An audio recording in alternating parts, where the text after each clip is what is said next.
पौराणिक कथाओं में आज हम सुनेंगे पितृपक्ष में पितरों की कृपा की कहानी। ये कथा जो लोग सुनते हैं या जो सुनाते हैं या हुंकार भरते हैं, सब पर कृपा बनी रहती है। तो आइए सुनते हैं, लेकिन सुनने से पहले चैनल को सब्सक्राइब कर दें, लाइक और शेयर भी करें। तो भक्तजन ईश्वर को ध्यान में रखते हुए आइए सुनते हैं ये कथा। एक समय की बात है, दो भाई बहन थे। दोनों का विवाह हो चुका था और दोनों के दो दो बेटे थे।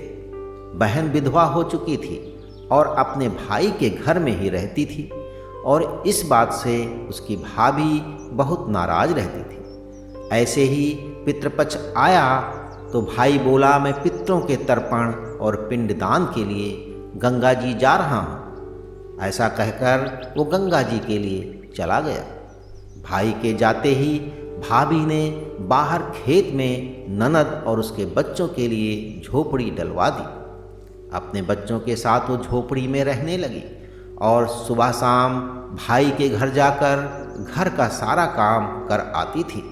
बदले में भाभी जो है बचा खुचा उसे खाने को दे देती थी। जब भी वो भाभी के घर से आती तो आटा छानने वाला कपड़ा अपने साथ ले आती थी और घर आकर उस आटे में सने कपड़े को पानी में घोलकर एक चूल्हे पर चढ़ाकर पकाकर बच्चों को देती और कहती, खीर है खा लो। ऐसे ही समय बीतने लगा। एक बार भाभी ने उसे एक कपड़ा ले जाते देख लिया तो बोली, बाई जी, आटा छानने का कपड़ा कहाँ ले जा रहे, इसे यहीं छोड़कर जाया करो। उसने वैसा ही किया। उस दिन भाभी ने उसे बचा खुचा भोजन भी नहीं दिया और बोली, कल आपकी माँ का श्राद्ध है, बिना बुलाए तो आना मत। हाँ, आंगन में लगाए पीपल का पेड़ अगर अपनी जगह से हिल जाए तो आ जाना। ये सुनकर वो बेहद दुखी हुई और रोती रोती अपने घर चली गई। घर पहुंची तो बच्चे बोले, माँ भूख लगी है, कुछ खाने को दे दो। वो बच्चों को बोली, बेटा आज हम सबका उपवास है, भूखे ही सो जाओ। अगले ही दिन बच्चे बोले, मामी ने कहा था कि आज नानी का श्राद्ध है तो चलो वहाँ चलते हैं। तो बोली, बेटा मामी ने कहा था कि आंगन का पीपल का पेड़ अगर अपनी जगह से हिले तो आना। तुम बताओ, कभी पेड़ हिलता है?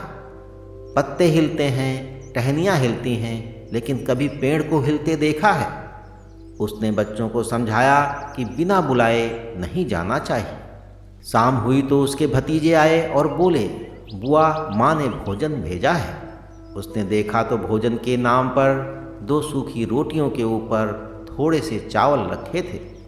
ये देखकर उसे बहुत क्रोध आया और अपने बच्चों से बोली, इसे झोपड़ी के ऊपर फेंक दो, और भूखे ही अपने बच्चों को लेकर सो गई।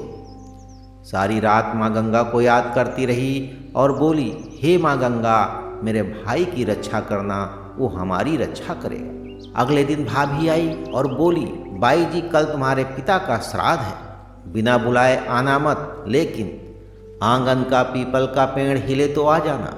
अगले दिन भी वह भाभी के घर भोजन के लिए नहीं गई। शाम को फिर उसके भतीजे आए और दो सूखी रोटियां चावल देकर चले गए। उसने फिर वही रोटी और चावल झोपड़ी के ऊपर फेंकवा दिए और भूखे ही बच्चों को लेकर सो गई और सारी रात रोती रही, माँ गंगा से प्रार्थना करती रही। इस तरह पितरपक्ष के 16 दिन बीत गए और उसका भाई वापस आया तो उसने देखा उसके घर के आंगन में कीचड़ ही कीचड़ भरा है। वो अपनी पत्नी से पूछने लगा, ये कीचड़ कैसा है? मेरी बहन और भांजे कहाँ हैं? तो उसकी पत्नी बोली, श्राद्ध के पूरे 16 दिनों तक मैंने तुम्हारी बहन और भांजों के पैर कच्चे दूध से धोए हैं, इसलिए यहाँ कीचड़ हो रहा है, और तुम्हारे पीछे से मैंने उनकी खूब सेवा करी है, खीर पूड़ी खिलाई, फिर भी वो मुझसे नाराज होकर खेत में झोपड़ी डालकर रह रही है। भाई खेत पर पहुँचा तो देखता है कि वहाँ कोई झोपड़ी नहीं था। वहाँ एक आलीशान महल बना हुआ था जिसके आंगन में उसके भतीजे खेल रहे थे। उसने जाकर अपनी बहन से कहा, बहन, ये सब क्या है? तब उसने अपने भाई को सारी बात बताई और बोली, भाई जो तेरे आंगन में कीचड़ है वो कच्चे दूध से नहीं बल्कि भाभी के व्यवहार से जो मैं दिन रात रोती थी उन आंसुओं का कीचड़ है। माता पिता के श्राद्ध पर भाभी ने कहा, पीपल का पेड़ हिले तो आ जाना और बिना बुलाए मत आना। पीपल का पेड़ हिला नहीं तो हम नहीं गए और शाम को उन्होंने 2 रोटी और चावल भिजवाए, जिससे गुस्से में मैंने झोपड़ी के ऊपर फेंक दिया। माता पिता के आशीर्वाद और गंगा मैया की कृपा से ये सूखी रोटियां सोने में और चावल हीरे मोतियों में बदल गई, जिसके प्रभाव से ये सब हुआ। भाई ने अपनी बहन से अपनी पत्नी की गलती की माफ़ी मांगी और घर चलने को कहा।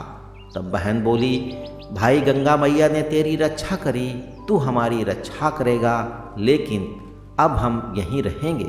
ये सुनकर भाई ने अपने माता पिता को याद किया और बोला, मेरे पितरों, जैसे मेरी बहन और भांजों की रक्षा करना, उनके दुख काटें और सबके काटना, सबकी रक्षा करना। कहानी को कहने वाले, सुनने वाले और हुंकार भरने वाले सब पर कृपा करना। तो पौराणिक कथाओं में आज बस इतना। अगली बार हम सुनेंगे एक और नई कथा। तब तक के लिए ईश्वर की सभी शुभकामनाएं आपके साथ बनी रहे।